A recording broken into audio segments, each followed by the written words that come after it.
بسم الله الرحمن الرحيم إن في خلق السماوات والأرض واختلاف الليل والنهار لآيات لأولي الألباب الذين يذكرون الله قياما وقعودا وعلى جنوبهم ويتفكرون في خلق السماوات والأرض ربنا ما خلقت هذا باطلا سبحانك فقنا عذاب النار ربنا إنك من تدخل النار فقد أخزيته وما للظالمين من أنصار ربنا إننا سمعنا منادي ينادي للإيمان أن آمنوا بربكم فآمنا ربنا فاغفر لنا ذنوبنا وكفر عنا سيئاتنا وتوفنا مع الأبرار ربنا وآتنا ما وعدتنا على رسلك ولا تخزنا يوم القيامة إنك لا تخلف الميعاد صدق الله العظيم.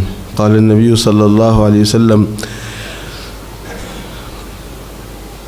الخير بحذافيره في الجنة والشر بحذافيره في النار وقال عليه الصلاة والسلام حفت الجنة بالمكاره وحفت النار بالشهوات أو كما قال عليه الصلاة والسلام. میرے محترم بزرگوں، عزیزوں اور دوستوں، پچھلی مجلس میں جو بات شروع ہوئی تھی وہ پوری نہیں ہوئی تھی. ان آیتوں کو میں نے دوبارہ پڑھا ہے.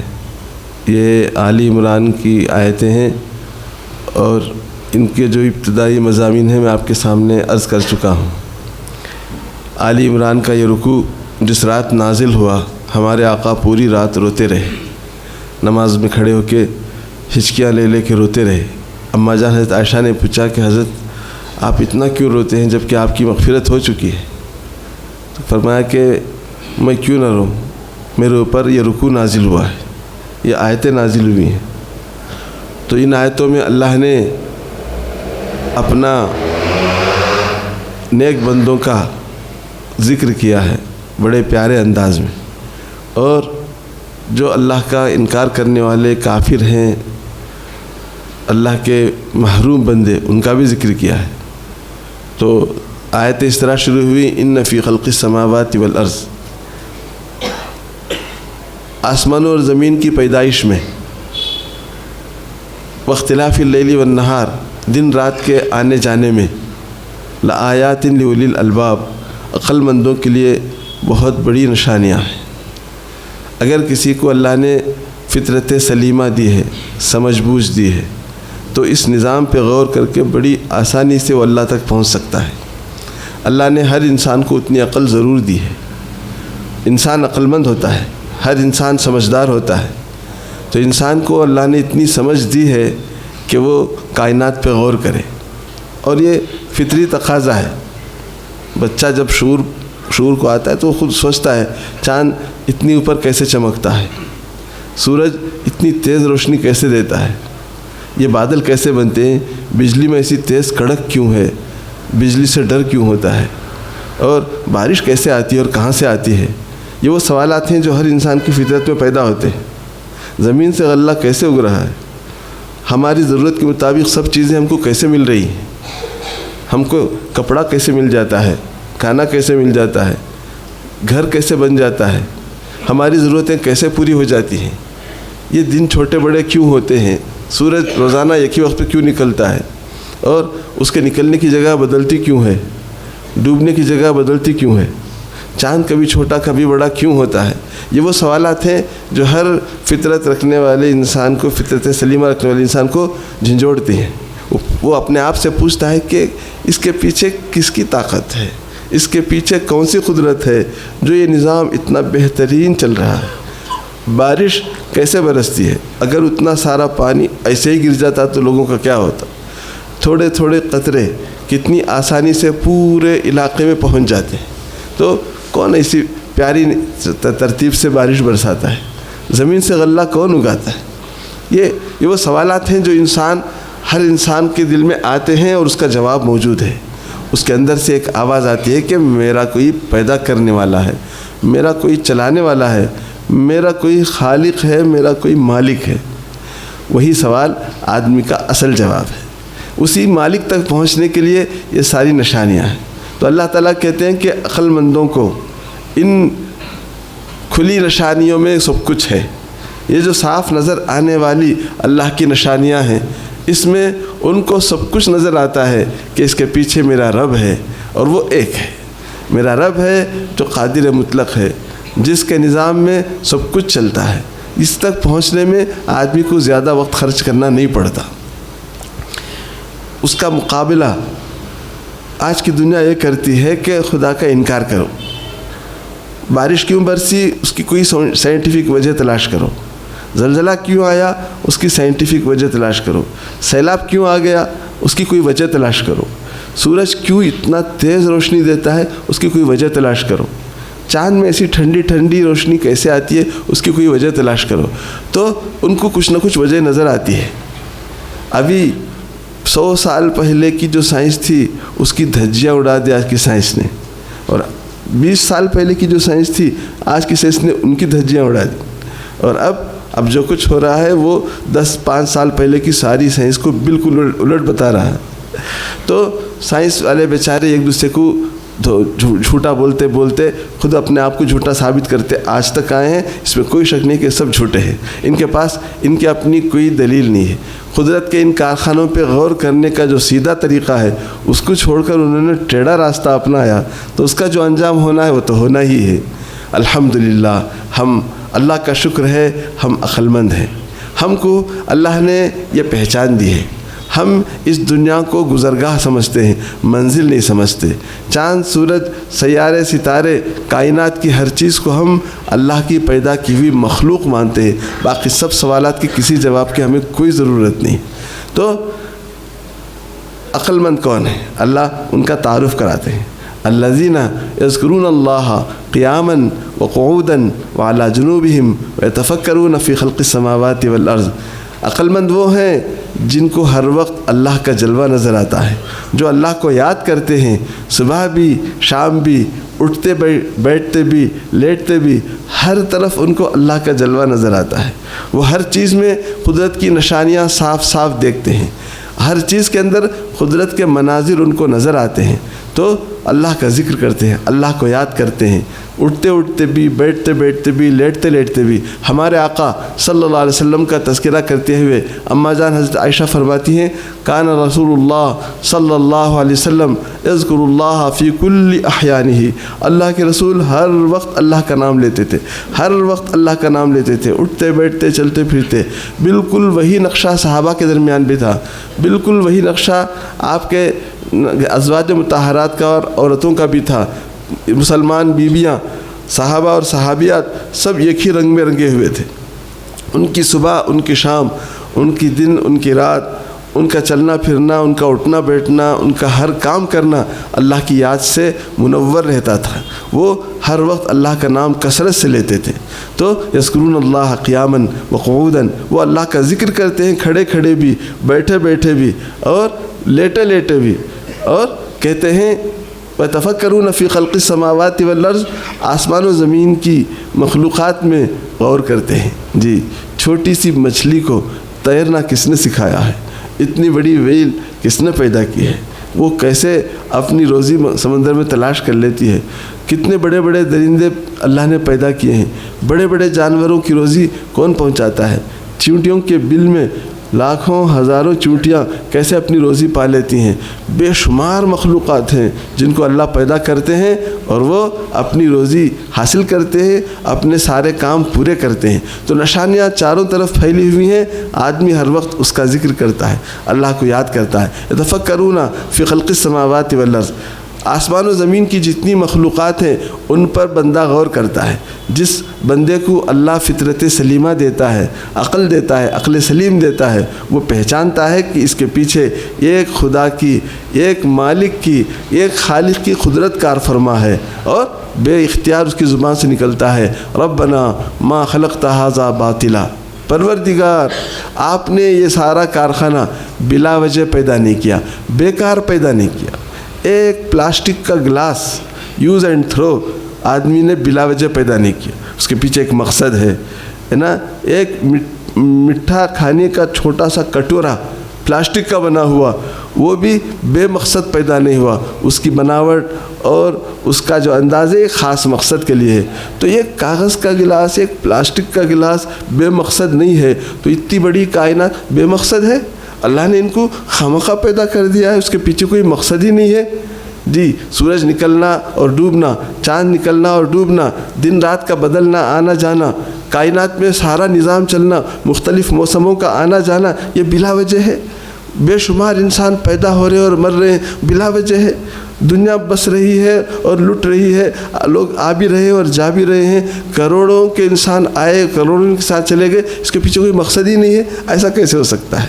جب ہمارے چھوٹے سے چھوٹے کام کے پیچھے کوئی مقصد ہے تو اتنی بڑی کائنات کے پیچھے کوئی مقصد نہیں ہے، ایسا کیسے ہو سکتا ہے؟ ربنا ما خلقت ھذا باطلا، پروردگار آپ نے یہ سارا کارخانہ بلا وجہ پیدا نہ کیا، بیکار پیدا نہیں کیا، اس کے پیچھے عظیم مقصد ہے۔ آگے کیا ہے؟ ربنا ما خلقت ھذا باطلا سبحانک، آپ بہت پاک ہیں، ایسا کوئی بیکار اور فالتو کام کرنے سے آپ کی ذات بہت پاک ہے۔ ہم ہیں جو ہمارا پورا وقت ویڈیو گیم میں خرچ کرتے ہیں، بیکار کام تو ہم کرتے ہیں۔ کرکٹ کھیلنے میں کتنے لوگوں کی زندگی برباد ہو رہی ہے، کھیلنے والوں کی بھی، دیکھنے والوں کی بھی، پیسہ خرچ کرنے والوں کی بھی، نظام چلانے والوں، پتہ نہیں کھیلوں کے پیچھے کتنا لوگ اپنا سب کچھ لٹا رہے ہیں۔ جی تو یہ سب لوگ بیوقوف نہیں ہیں، ان کے پیچھے کوئی مقصد ہی نہیں ہے، اس کھیل مقصد ہے، تفریح مقصد ہے۔ ایک تفریح کے لیے کتنے لوگوں کے کروڑوں روپے ضائع ہو رہے ہیں۔ جس ملک میں آدھی سے زیادہ آبادی 2 وقت کھانا کھانے کی محتاج ہو، وہاں اربوں روپیہ کھیل کود پہ خرچ ہو، یہ بیوقوف نہیں ہے؟ تو یہ تو سب بیوقوفی ہے کہ بیکار چیزوں میں پیسہ خرچ کیا جائے۔ سبحانک، آپ کی ذات بہت پاک ہے، آپ ایسا کوئی کام کر ہی نہیں سکتے کہ جس کے پیچھے کوئی مقصد نہ ہو۔ یقیناً اس کے پیچھے بہت بڑا مقصد ہے۔ ما خلقت ھذا باطلا سبحانک، یقیناً آپ کی ذات پاک ہے۔ فقنا عذاب النار، وہ مقصد یہی ہے کہ لوگوں کو ان کے کیے کا بدلہ دیا جائے۔ لنبلوکم ایکم احسن عملا، ہم نے موت و حیات کا یہ نظام چلایا ہے، دنیا کا یہ سارا نظام پھیلایا ہے، یہ پہچاننے کے لیے کہ تم میں اچھا کون ہے اور برا کون ہے، یہ جتانے کے لیے کہ تم میں نیکوکار کون ہے اور بدکار کون ہے، ابرار کون ہے اور فجار کون ہے، کون تم میں سے اللہ کا محبوب ہے اور کون تم میں سے اللہ کا مبغوض ہے، کون مومن ہے اور کون کافر ہے، کون اللہ کی قدرت پر یقین رکھتا ہے، کون اللہ کی قدرت کا انکار کرتا ہے۔ ان دونوں میں امتیاز پیدا کرنے کے لیے اللہ نے سارا نظام چلایا ہے۔ حضرت آدم سے لے کر آج تک جتنے انسان آئے ہیں اور قیامت تک جتنے انسان آئیں گے، جتنی مخلوقات اللہ پیدا کریں گے، ان کے پیچھے عظیم الشان حکمتیں ہیں، عظیم الشان مقاصد ہیں۔ جی ان مقاصد میں عظیم ترین مقصد انسانوں کے اعمال کا بدلہ طے کرنا ہے، ان کو جنت و جہنم کی کیٹیگری میں بانٹنا ہے کہ کون ادھر جانے والا ہے اور کون ادھر جانے والا ہے، کس کے قدم جنت کو جا رہے ہیں، کس کے قدم جہنم کو جا رہے ہیں۔ جنت کا راستہ وہ ہے جو اللہ نے نبیوں کے ذریعے عطا فرمایا، جنت سے ہٹا ہوا راستہ وہ ہے جو دوسرے لوگ بتاتے ہیں۔ جو شیاطین ہیں، ہر زمانے کے شیاطین، وہ لوگوں کو غلط راستے بتاتے ہیں۔ ہر زمانے کے ترم خاں جن کے ہاتھوں میں دولت آ جاتی ہے، عہدہ آ جاتا ہے، منصب آ جاتا ہے، لوگوں کو بھٹکاتے ہیں۔ فرعون نے بھٹکایا، انا ربکم الاعلی، میں ہی تمہارا خدا ہوں۔ نمرود نے بھٹکایا، میں معبود ہوں، میں خدا ہوں۔ جی جتنے بڑے بڑے ترم خاں آئے دنیا میں، انہوں نے ساری دنیا کو اپنے عہدے کی وجہ سے، اپنی دولت کی وجہ سے، اپنے حکومت کی وجہ سے لوگوں کو بھٹکایا، اللہ سے ہٹایا۔ اور جتنے انبیاء آئے، انہوں نے لوگوں کو دنیا کے دھوکے سے نکالا، کہا کہ دنیا میں ہم ٹیمپروری آئے ہیں، یہ ہماری قیام گاہ نہیں ہے، ہم یہاں بھیجے گئے ہیں، ایگزام ہال میں بھیجے گئے ہیں، ہم کو امتحان دینے کے لیے بھیجا گیا ہے، یہ بتانے کے لیے کہ ہم دنیا میں اللہ کو بھول کر نہیں گزاریں گے، اللہ کو یاد رکھ کے گزاریں گے، اسی طریقے پر گزاریں گے جیسا اللہ چاہتا ہے، اور ہم یہ ثابت کریں گے کہ ہم ابرار میں داخل ہیں، فجار میں داخل نہیں ہیں۔ تو انبیاء نے راستہ بتایا انسانوں کو کہ تم جنت کے راستے پہ چلو، جنت کا راستہ یہ ہے، اس راستے سے ہٹو گے جہنم میں جاؤ گے۔